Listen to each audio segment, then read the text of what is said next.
This is the Crimson Corner with Bill Riley. Walks it into the end zone for a Utah touchdown. Your source for the best insight on everything happening in and around Utah athletics. Now, here's the host of the Crimson Corner, the voice of the Utes, Bill Riley.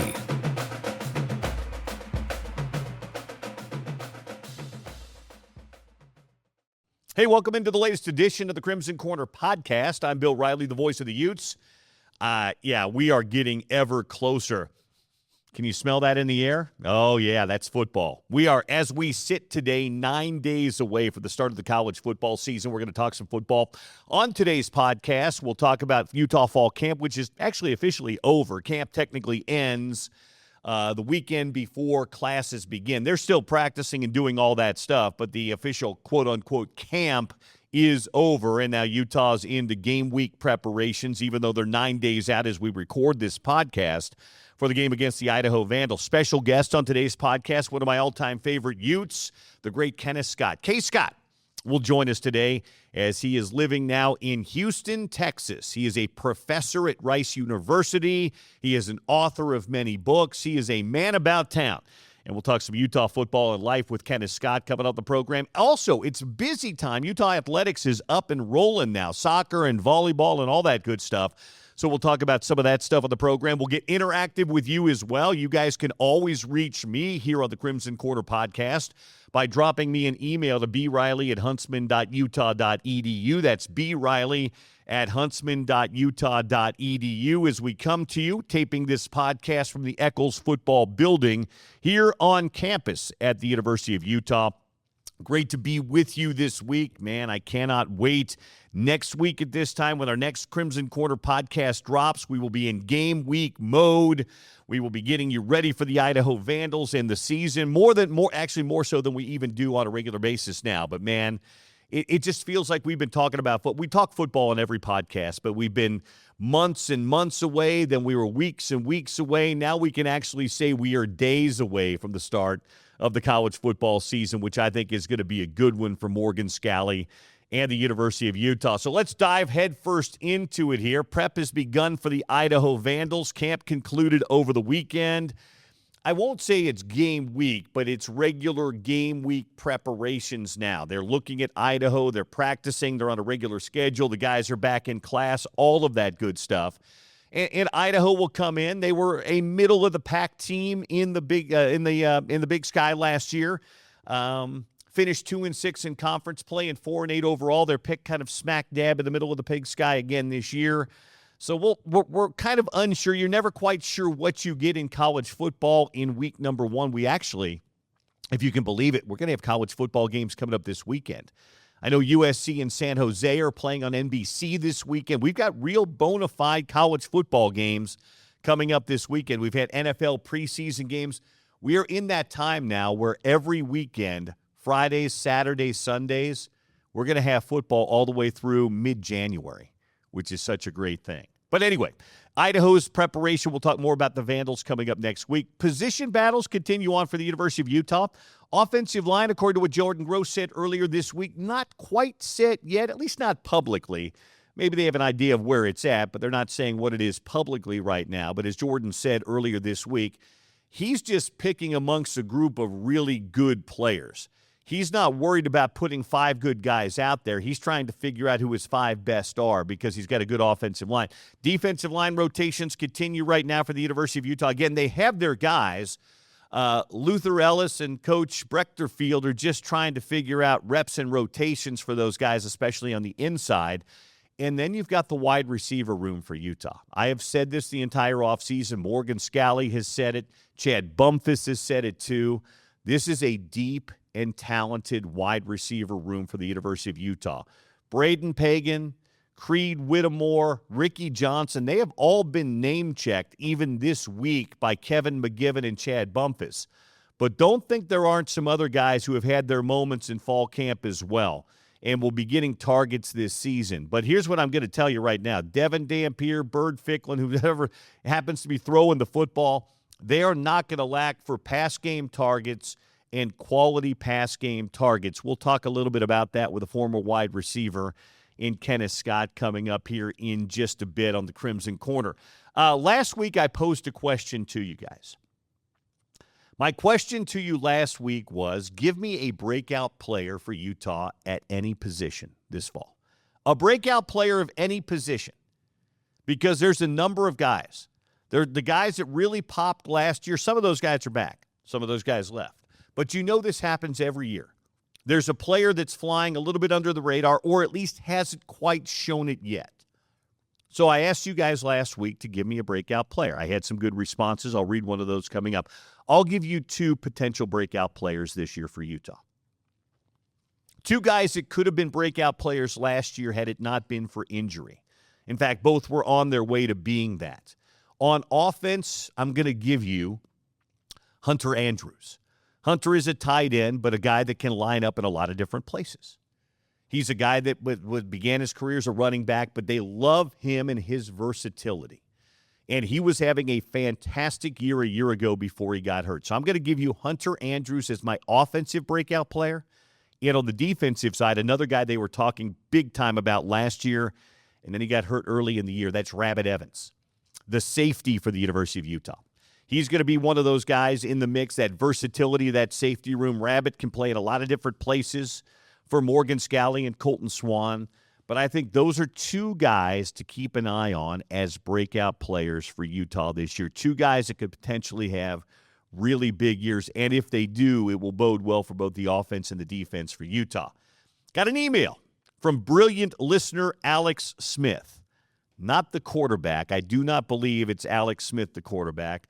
We know each other. We are friendly, but I don't know if he listens to the Crimson Corner and responds on a regular basis. This Alex Smith said, "Hey, Bill, love the podcast. I think the breakout player will be Lance Holtzclaw. Utah has historically been very good on the defensive line, and Holtzclaw had some big games last year. He seems to have emerged as a leader, and I see him stepping into JHG, that's John Henry Daly's role, and becoming the current counselor, the city councilor, or whatever title we want to give them, of Sac Lake City. Excited to be playing on New Year's Day or the 30th in Arizona. Hopefully playing," says Alex Smith. Alex, thank you. I think that's great. I know a lot of people in the email and some other places mentioned Lance Holtzclaw as well, so I wanted to go in a different direction. I think that's a really good nominee. Lance had a really good end to the season last year. He got more reps once John Henry Daly got hurt last year. Had a good bowl game for Utah against Nebraska. He had a good spring. He had a good fall camp. So I think that's an excellent nominee for a breakout player. If you guys want to sound off on that, feel free to do so. You can always sound off on old questions as well. B. Riley at huntsman.utah.edu. Drop me that email. B. Riley at huntsman.utah.edu. Now, on to this week's question. And it's kind of along the same lines, but I'll call it just a little bit different. Utah did not have a lot of representation on the preseason All Big 12 team this year, on the first team at least. They only had one, Mana Carvalho, the wide receiver and return man. Mana was named All Big 12 preseason return. He had a great year last year, and I think he'll have a great year this year. But I'm gonna let you guys look into your crystal balls, because I do believe by the end of this year, Utah has the possibility of having multiple players that could make the first team, offense or defense, in the Big 12. So, my question for you this week is, if you had to pick one Utah football player to be named All Big 12 first team by the end of this season, who would it be? Look into your football crystal ball, project forward just a little bit, and tell me, if you had to pick one Utah football player to be named All Big 12 first team by the end of this season, who would it be? Then drop me an email, briley@huntsman.utah.edu. I've got several. In fact, I filled out a preseason All Big 12 ballot, because I get one of those every year. They're kind enough to send me one of those from the Big 12 office. And I actually, on my preseason ballot, had multiple guys that I had on that list. I will save mine till next week. I will not answer my own question till you guys. I don't want to taint any of your answers. So you guys tell me, drop me an email, briley@huntsman.utah.edu, or if you're listening on Spotify, if you're listening on YouTube, drop a comment right there, and we'll pick some of those out, and we'll read some of those next week. But if you had to pick one Utah football player to be named All Big 12 first team at the end of this season, who would it be? And we'll go in that direction with this week's question. All right, before we bring on Kenneth Scott, I've been doing this for the last couple of weeks, previewing opponents coming up. A couple of weeks ago, we previewed Utah's first 3 opponents, the non-conference opponents. Last week, we previewed the first 3 Big 12 opponents. To be fair, it's a very manageable schedule over those first 6 games. Now, though, this week, we get games 7, 8, and 9. Big 12 opponents 4, 5, and 6. This is where the schedule becomes a little bit more difficult and more challenging for Utah. The first 6 games are all very manageable. If I had to hazard a guess, I would think Utah is good. There's a good chance it could be undefeated in those first 6 games. Game number 7, the first of the second 3 Big 12 opponents, is a good team. It's the Houston Cougars. Willie Fritz's team had a really nice season. They kind of had a jump out and kind of pop on the radar season last year. They were 10-3 and finished 6-3 in the Big 12. Utah didn't play them a year ago. They only lost 2 starters to the transfer portal, and then they signed 2 more Power 4 starters, so they filled that gap. They've got an experienced veteran quarterback in Connor Wegman coming back, and they've got one of the best 5-star quarterback dual-threat guys in the country that's a true freshman on their roster. So they've loaded up. And Willie Fritz brought in a transfer from Oregon named Mekhi Hughes. Mekhi Hughes didn't play last year at Oregon. He got buried on the depth chart. But the 2 years before that, Mekhi Hughes played for Willie Fritz at Tulane. He ran for 2,782 yards in 2 seasons at Tulane. So this guy can go. Willie Fritz can coach. His team was 6-1 in 1-score games last year. So they showed that they know how to play tough games. Now, their schedule, not easy. They've got to play at Texas Tech. They've got to play at Kansas State. They've got to play at Utah. Tough stretch right there. That's the first of the second 3 opponents in the Big 12. That's game number 7. Game number 8 for Utah. It's that game we talked about a couple of weeks ago, maybe being a trap game. It's wedged between the 2 Cougars. It's wedged between Houston and BYU. It's Cincinnati. They had a great start to the year last year, then it all kind of fell apart beginning here in Salt Lake City. They lost Brendan Sorsby. That might be addition by subtraction. They went 7-6, but 5-4 in the Big 12. They added a quarterback from Georgia Southern by the name of J.C. French, who they like a lot. Their offensive line is very good. However, they did lose 17 starters from last year's team on both sides of the ball.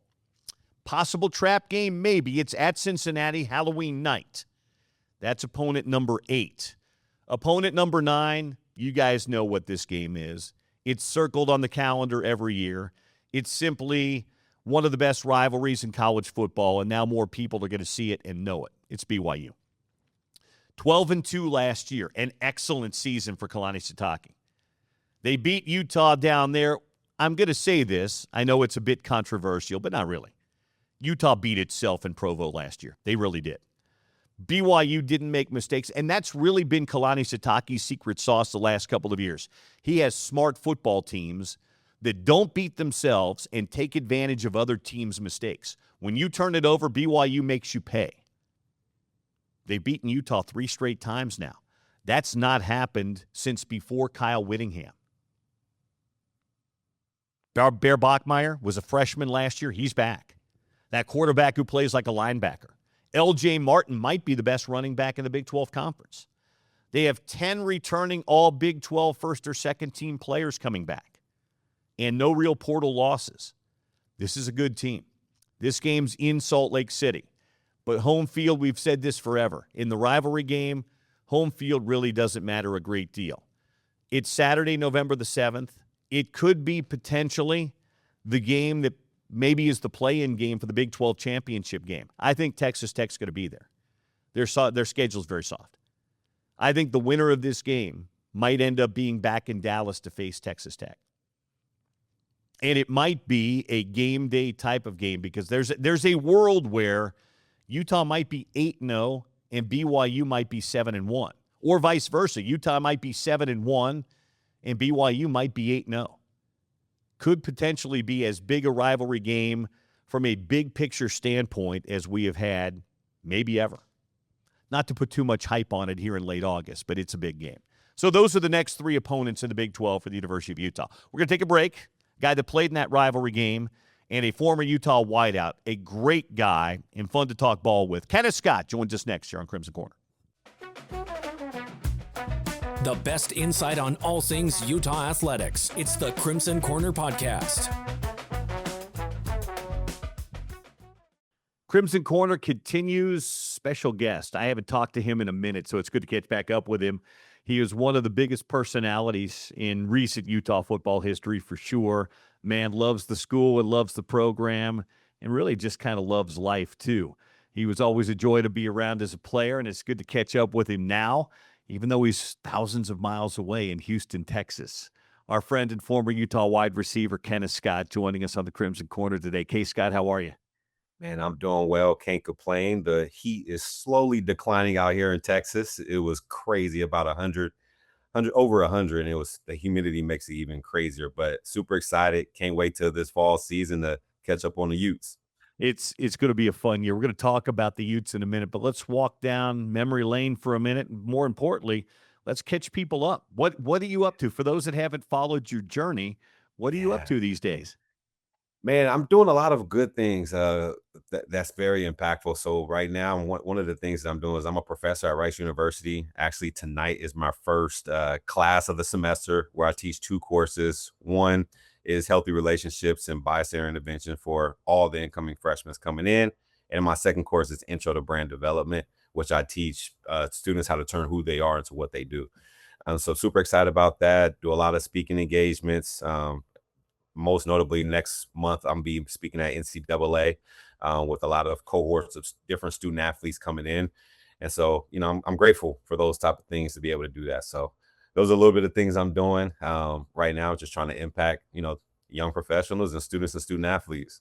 Well, you and we've got two professors on here because I taught my first class today as we record this here at the University of Utah, Intro to Sports Media. So it's one of the many hats I wear, kind of like you, and I love it. I just fun for me to interact with kids that want to get into sports media and kind of show them the path. You can't get them jobs, but you can show them the way and tell them what they need to know. And this is my 5th year teaching, and I love it.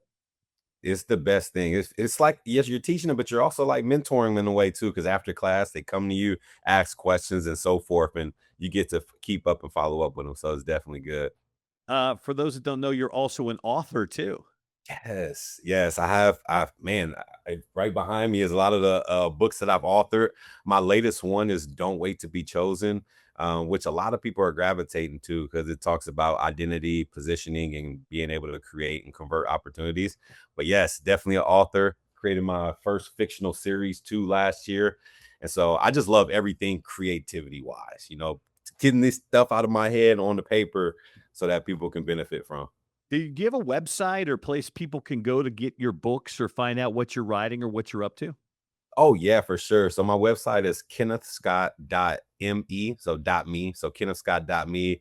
It holds everything from what I'm doing, how they can connect with me, whether they want to book me for a partnership, a speaking engagement, a workshop, etc. Have my music on there for the people who love my music as well, and the books. So you get to see a whole plethora of what I'm doing and how you can be able to partner with me.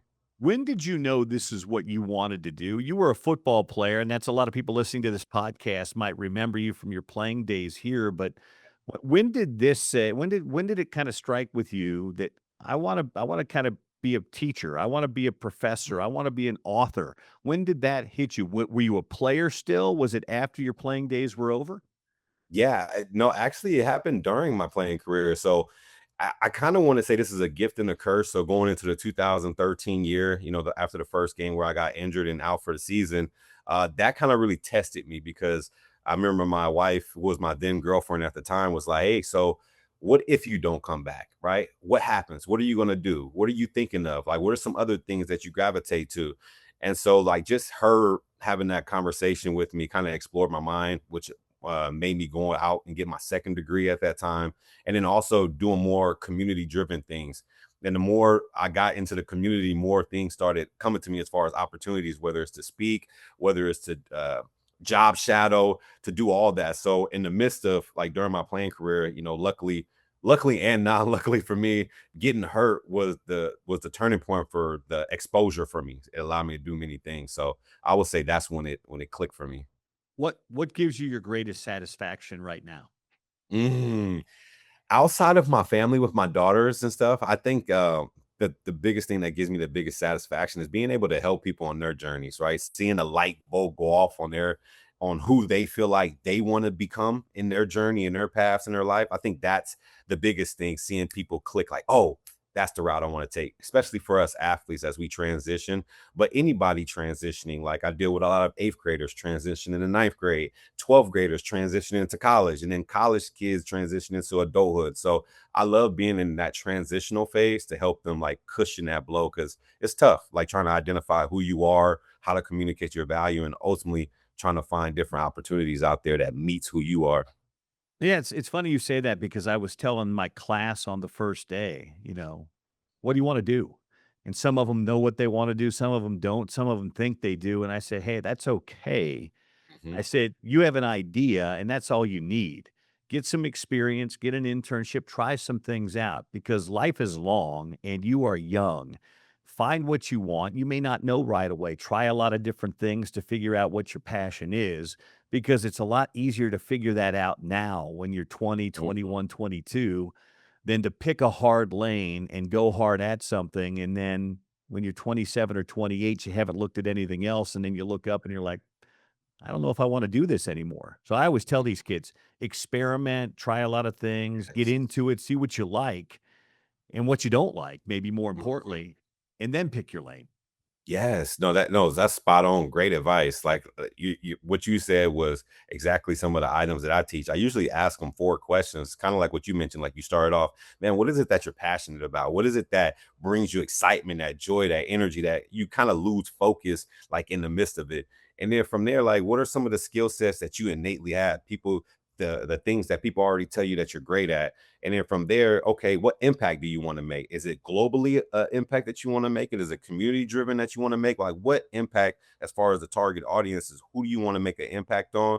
And then last but not least, what opportunities are out there that enable you to do those things, right? If you love dogs and you're very skilled and very empathetic and you're able to connect with people and you want to create this global need, maybe it's a vet that you want to be, like. So I usually just ask people those 4 questions, and to help kind of lead them towards that journey to experiment, like you mentioned, so that they can be able to cling to something, right? That they're joyful at. And basically, literally, like I mentioned earlier, is like turning who they are ultimately into what they do, instead of us as football players, what they do determines who we are typically. But I try to take the reverse approach as far as like, who am I? Okay, now let's turn that into what I do. You had an interesting career at Utah because you played at a time where Utah didn't throw it a ton, but you also played a position at wide receiver where you wanted to get that ball. The other thing you had to battle during your career was injuries. Mhm. All athletes deal with them, some to different levels than you do, but in a lot of ways, I don't know that you ever really truly got to realize what you might have been able to be because of the injuries. Do you think about that much, or did you think about that much when you were playing or right after your career? Yeah, I definitely did. The year that kind of haunts me the most is the 2013 year, with Dennis Erickson, his first year at the helm. You can tell Coach Whittingham had a ton of trust in Coach Erickson because of the amount of, I would say, opportunities in the passing game that he provided. And if you look at it, that's the year that statistically, during my time, that's where it kind of increased. Like, Dreas went off for 1,000 yards. Fitzgerald and AD had 500-600 yards, right? And looking back at that year, like Jake Murphy had about 500-600 yards as well. So the statistical input of that year out, it's always, and me and Dress talk about it too. It's like, man, what could have been, right? Because it was going towards that path, but I just end up getting hurt, and that's the kind of year that I always, me personally, it's like, man, I wish I had that year back personally. Sometimes injuries could teach you a little bit about yourself Hmm. because you have a lot of downtime. You're not maybe out there as much as you want to be with your teammates, and that stinks as an athlete. It does.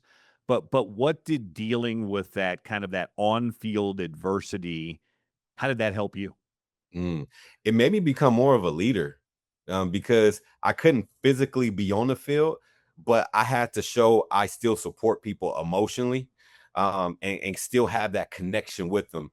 And I think that's what aided me in my career to becoming that, I guess, captain where I was my senior year. But I think that was the biggest driver, is like that taught me, since I physically can't go out there and compete, there's other ways that I can still be of value to the team, whether that's being in the press box with Coach Dennis Erickson and him slamming the counter and coffee spilling everywhere, him screaming, yelling at the people. But, I got exposure to a lot of things from the coaches aspect of it, how they game plan, how they think. And I think that was a pretty cool moment for me, because I was able to get that experience. Like Coach Whittingham, he didn't have to like allow me to be able to be up in the booth with Dennis Erickson, and Coach Scalley and all them. He didn't have to, but he did.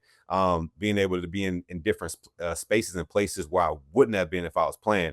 And so I think that year taught me more about the connection part of leadership, than anything in my career. And sometimes you can view that as a gift because, every athlete has an expiration date. Some of Yes. them are in high school, some of them are in college, some are lucky to play professional sports, Right. but there's an expiration date. And maybe yours coming a little bit earlier, but allowing you those other opportunities and focus has now helped you in that next chapter. And it sure did. And that's one thing I always tell like student athletes, whether it's high school, middle school, college, I always tell them these three numbers, right? The three numbers is 7, 1, and 100%. 7% is the amount of high school athletes that get to go to college. Out of that 7%, only 1% of them make it to professionally.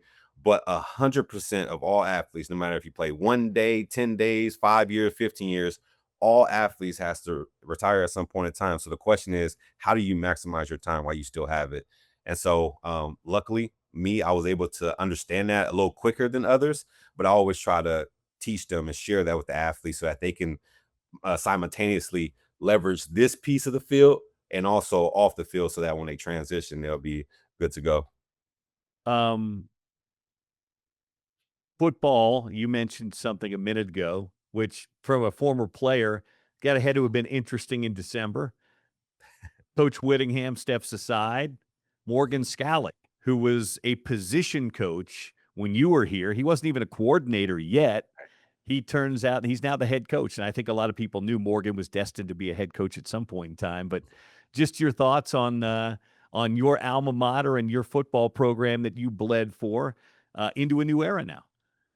I can't tell you like how good it makes me feel to have Coach Scalley as a head coach, because every time when I'm with my friends who went to different schools, and every time they get to go back to their school, they always say it feels different, like the culture's not there, etc. They don't feel welcome. But when it comes to Coach Scalley, I don't feel that way, because one thing Coach Scalley like took pride in was the connection with his players.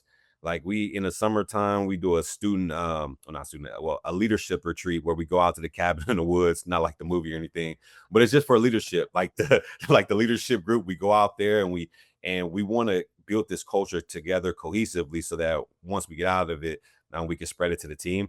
And Coach Scalley always led that. And one thing Coach Scalley always wanted to mention was the connection of us is going to be the strongest thing ever. And so um, I feel connected with Coach Scalley. He's relatable. He has an energetic freaking guy.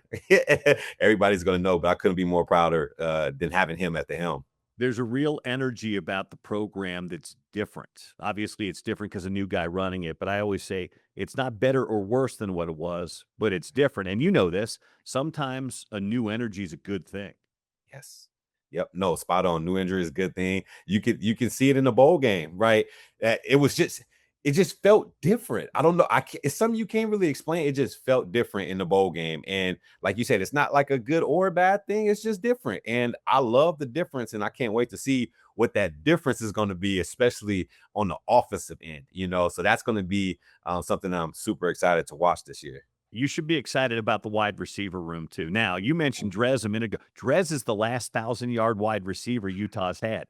It's been Mhm. 13 years. I don't know if they're going to get 1,000 yards this year, K. Scott, And the reason I say that is because there's so much depth and so much talent in the room. Right. They may not end up with a 1,000-yard receiver, but they may have 5 guys over 500 yards. They may have a couple of guys 800, 900 yards. Mhm. There's a lot of talent in that room, and I know you know the coach too a little bit, Chad Bumpus. You got to spend a little time with Coach Bump when he was here the first time. Yep, man, I was excited, and again, I was fortunate to spend a couple weeks with him. A couple years ago, I was able to, when I was thinking about coaching, Coach Will allowed me to, do fall camp with him and kind of get a day in the life. I think it was fall camp or spring camp, one of the two, a day in the life of what it would be like a coach. I happened to be underneath Coach Bump and kind of soaking in his shadow, and the dude is amazing. Like for how young he is, like his mind is just amazing, and his relatability, like the way he connects with his players to get the most out, is crazy. But to go back to your point about statistically, man, like that's what I was saying like a couple of days ago on another show. It's like I don't see 1,000-yard receiver, and that's okay. But they are capable of 1,000 yards, but I don't see it because we have so many horses in the stable. Like I could see 800, 700, 600, 500, like you said. And then you got to think about our tight end. Like coming back. He may get another 500. So it's like it's hard to say if that would be, what end the streak, which I really don't care about at this point, as long as the group is productive, and getting opportunities they deserve. It's about the overall production of the room. It's what the final number is, not what the individual numbers are. Right. No, exactly. You're spot on. But I'm excited. Like a couple of the guys, like last year, I was a big Larry Simmons fan, even though everybody seen him catch on later on in the season. I was always a big fan of his. I don't know what it is. Obviously you got Tobias, he's a big target. I'm so happy he decided just to come back. And then you got the new guys coming in. So and they're adding a wealth of knowledge, their skill sets, their production from what they had previously. And one of the dark horses that I think is Creedmoor, the little guy in the slot, man. I love Creed Whittemore. There we go. I love his swag. I don't know what it is. I just love his swag. And I think this group is a really cohesive group together that I think can make waves. And plus, I mean, we got Devin, back there slinging it. I think he's more confident. And so, man, sky's the limit for this group, honestly. I think the offense, I've said this repeatedly here in the podcast, radio shows, I've done all of that stuff. I just think it's going to be a really fun year. And Kevin McGivern, the offensive coordinator, has just so many places he can go. And you know this as a former wide receiver. The only problem with any of that is there's only one football. Right, exactly. Only one football. And it's funny because like I feel, man, last year I wanted Wayshawn to get 1,000 yards so bad, and I wanted him to get it this year again. But man, to see how many receivers we got, I'm like, all right, let's go ahead and try to like see how we can make him productive. But I still would love Wayshawn to get his 1,000 yards. I think he rightfully deserves it. And also, we got some great running backs too, and some good young ones. You know what I'm saying? So offensively, it's like pick your poison. What do you want to do? Right? It's literally what do you want to do? You got the talent. Let's just go put up some points. Let's at least average, in this day and age, you got to at least average more than 30 points. You got to. So hopefully we can make that happen. I think so too. I think it'll be a fun year. Are we going to get you back up here for a game this year?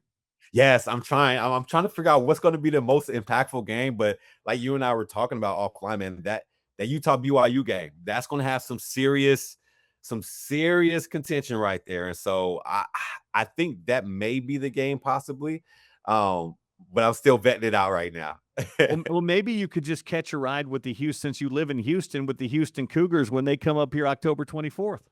You're right. And it's crazy. I've already been talking trash because I know a lot of guys in the student athlete development crew over there at Houston. They're already talking trash. They're like, Utah has never beat us. And I'm like, oh man, like, come on. So I hope we just demolish them. And I do want to see that in person too.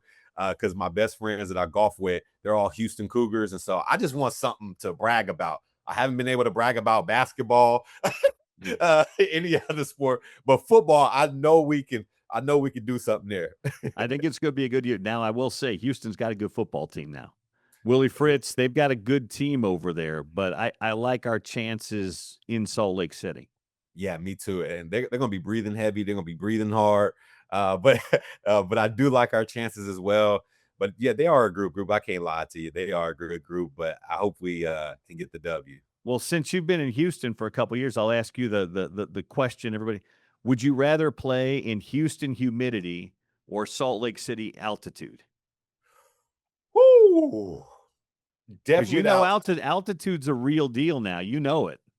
It is, but I'd rather play at the altitude because this heat, oh my God, it weighs heavy on you. It's like it just hugs you. It's like, where you going? You ain't going nowhere. Like there's no tent there's no inhaler that you can use. It's just on you. So me personally, I would rather play in the altitude than this heat out here. But that's because I ain't used to the heat. But I think because they're so accustomed to this, when they go to Utah, they're gonna be down bad. It's gonna be tough for them to get through Let's see when their lungs are burning in the second quarter if they're saying that same thing. it. Right? You guys are below sea level in Houston. And they tired out here. So just imagine up there. It's gonna be worse. Hey, it's great catching up with you. Give everybody your website again where they can get all the information on your books and everything else. Yeah, for sure. And I appreciate you for that. So my website is kennethscott.me. So kennethscott.m as in Mary E, like elephant. He is an author. He is a professor. He is a former Ute great, and he is a friend of the program. Good seeing you, K. Scott. Oh, likewise. Appreciate you guys so much. Thank you again for all you do. The best insight on all things Utah athletics. It's the Crimson Corner Podcast.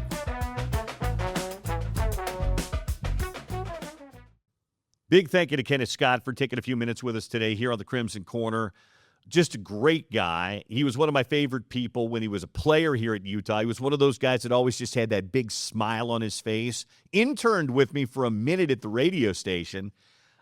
Didn't have probably the career, you heard him talk about it, the career that he maybe could have had he stayed healthy. But the best part of him was he was always a part of the program. He was always one of the leaders. And he didn't let football define who he was later. He's made such a great career of being a professor and a writer and a motivational speaker. It's been so great to see, and I hope that he gets back for a game this year because I'd like to see him in person. It would be fantastic. So anyway, appreciate him taking a few minutes with us here today. If you want to drop an email, comment on the Kenneth Scott interview, do so. Or leave a comment wherever you listen to this podcast in the comment section. Email address briley@huntsman.utah.edu. Around Utah athletics, the fall season's already underway. Soccer's been rolling for a couple of weeks now. They've won back-to-back matches. Last week, they took care of business against UVU down in Orem, 2-0. And then Saturday, they not only beat Southern Utah, but they beat Mother Nature as well. I was calling that game a 2-hour and 45-minute weather and lightning delay. Did not dampen the spirits of the Utes. They took down Southern Utah 3-0 over the weekend. So back-to-back wins, back-to-back shutouts.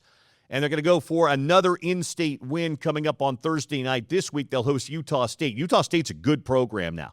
They were an NCAA tournament team a couple of years ago. They've already played some good teams, including Michigan this year. This is a good team. They'll be into Ute Field Thursday night at 7. We'll have the broadcast on ESPN+. And then Sunday, they have another in-state game. They go down to St. George to play Utah Tech. So they'll complete the in-state schedule once Big 12 play begins. They'll play BYU this year, but all the non-conference in-state games. So Utah State at home Thursday, Utah Tech in St. George coming up on Sunday. Utah Volleyball's played a couple of exhibition games, Weber State and Oregon, and looked good in both of those. This weekend, they'll open up their regular season on the road. They'll play at UVU in a tournament on Friday night against the Wolverines, then on Saturday against Utah Tech, and then on Sunday, they open up their home season against Oregon State at 1 o'clock at the Huntsman Center. That game is, obviously, they'd love to have fans come out Sunday at 1, but if you can't make it, it'll be on ESPN Plus Sunday at 1 o'clock as Alyssa DeRico's team opens up their regular season this week. And even though it's a ways away, Utah Baseball finalized its schedule last week. So just know that Utah Baseball has 54 games coming up in 2027, 26, 27. They'll have 23 of them here in Salt Lake City. Their home opener will be March the 9th.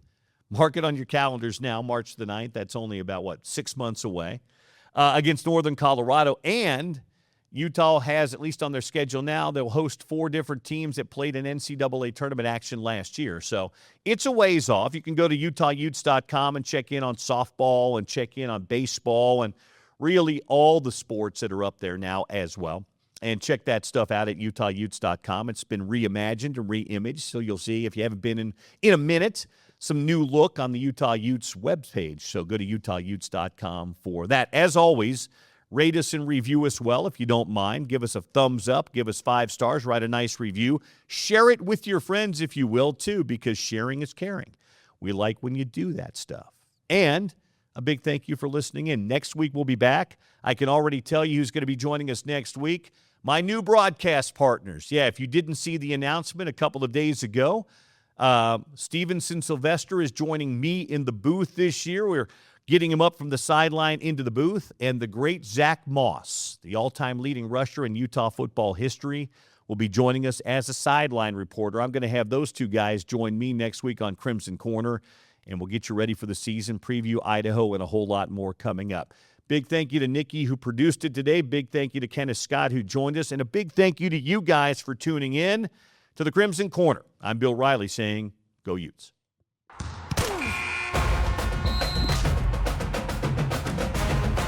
You've been listening to the Crimson Corner podcast with Bill Riley. Bill is back next week with the latest on Utes. Download previous Crimson Corner episodes on all major podcast platforms.